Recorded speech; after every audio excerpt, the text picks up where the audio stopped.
In my previous video, we looked at how sugar, when it's chronically elevated in our blood, and when we are continuously eating foods that dramatically keep on spiking the blood glucose levels in our blood, that can have negative implications in our life. For example, this can contribute to chronic fatigue. This can keep on triggering our dopamine elevation in our blood, which is our pleasure hormone. So then we are constantly craving sugary foods, and then we can have brain fog based on the effect it has on our brain. It can contribute to weight gain. It can contribute to an elevation or an increase in the inflammatory diseases in our body.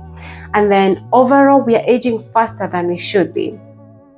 How can we eat better? How can we make better health and better diet choices such that we are enjoying our foods, but then we are not contributing to this high elevation of blood glucose? My name is Dr. Sess. I'm a public health specialist. All things health and wellness is my passion. So today I'm going to show you some hacks that one French biochemist, she's called Jessie Inchauspé. I will put a link into her great work and her great writings and her sites in my description so that you're able to go and read for yourself. So she has developed these 10 hacks, how you can control the blood glucose, how you can ensure that you're not having chronically elevated glucose levels in your blood. How can we do this? In very practical ways. Here's 10 hacks, and one of them is eating food in the right order. As a Kenyan, majority of our food is mainly the starches, the rice, the ugali, the chapati. But then how can we eat food in the right order such that the glucose in the food that you're eating is not being elevated or spiking quite high that we are having all these negative effects? So what is the right order? The right order is you start with the veggies, the fiber in your food. Then the veggies are not the only fiber. So then we can have high fiber in other things like in whole wheat, whole grains, but then start with the high fiber food. Then the protein and the fats, these are the plant-based, the animal-based, the fats like avocado, these are high in good quality protein and fat. And then finishing off with your carbohydrates and the sugars. And ensuring that the proportion, the healthy plate is such that you have half of your plate fiber, that's your veggies, and then you're having your carbohydrates and your protein, but then finish off with your carbs. We often tend to put very massive food portions of our carbohydrates and our sugars, and we neglect what helps to stabilize our blood sugars. Then anytime you're going to eat, use your veggies as a starter. It helps to be able to control how much of the sugar is absorbed by the body. So then it doesn't make it readily available. It makes the body to struggle to extract that sugar. So then it provides you with a much steady curve in terms of how that sugar is availed in your blood.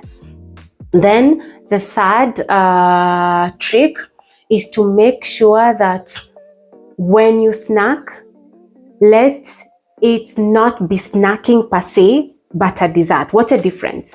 When you snack, you're basically at any given time you've not eaten, and the first thing you reach out for is a cake or a soda or candy. Avoid doing that.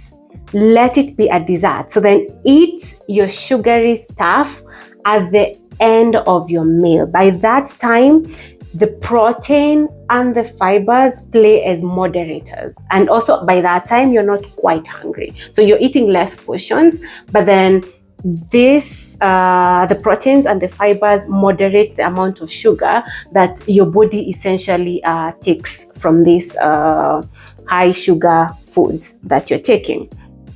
Then the other great trick, and this is my favorite, is the first meal of your day. I'm avoiding to say the word breakfast because not all of us are taking our breakfast in essence of in the morning. So then the food that you're breaking your fast with should be savory instead of sweet. What do I mean by that? So then here is what I take as my breakfast. I prefer my savory food to be either my previous dinner, which is spicy and salty and all these lovely tastes that are not sweet. And then I also like it to have high protein, like eggs. If I have chicken, whatever, high protein, good quality food that I have, I'll have it there. Then I want some fiber. I love me some pickled vegetables. And then high fat. I love avocados. And often I can also put in some seeds, some nuts, just to have this healthy, savory food as my breakfast. So then I'm not starting off sweet. I'm starting off in a way that my body has some fiber, and I'm not spiking my sugars because in the morning after a very long fast, then your insulin is quite sensitive to any glucose that's coming in. So then that means if your first meal is heavy in sugars, especially the simple sugars, then you create quite a dramatic effect, and then quite through your day, you see this constant cravings of sugary food and fatigue and all the things that I talked about that happen when your body is in constant high blood glucose levels. Then the other thing is that your muscles, your skeletal muscles are quite happy to have the glucose, either just before you do your exercises or after your exercises. That's one of the best times if you want to ensure that you're enjoying your sugar and that it's being utilized and not stored as fat cells. That's the other trick. But then right after you eat, make a habit of moving. Don't eat and just sit. Eat and move. That's the other trick. Then when it comes to the snacks that you're taking, go for the savory snacks. Avoid to always go for the sweet snacks. Eat snacks made of vegetables. Just like I said, I love my snacks to be pickled vegetables. I love to eat my fruits. I love to eat nuts. I love to eat seeds. So then make a habit of eating savory snacks, just as you enjoy the other types of snacks. The other trick is vinegar. And this, I use it as a disclaimer because of the dentist. How you take your vinegar can actually impact your teeth. So then if you're making salads, just like I enjoy my green veggie salad, I love to add vinegar. You can also add it in a glass of water, 1 tablespoon. What does vinegar do? So vinegar can reduce the post-meal glucose spikes by up to 20% due to the acetic acid that's in it. Yeah, it has an effect in how our stomachs are digesting and removing the glucose in it by delaying the process, by optimizing the way the insulin uses that glucose. And that's one of the positive ways of enjoying your vinegar. So then vinegar is one of the tricks that you can enjoy, but then do make sure that you're using it in the right way such that you're not impacting on your teeth. And then the other thing is stop counting your calories. Yeah, calories are just the way your body consumes the energy in the different types of foods. It doesn't tell you what nutritional value is in that food.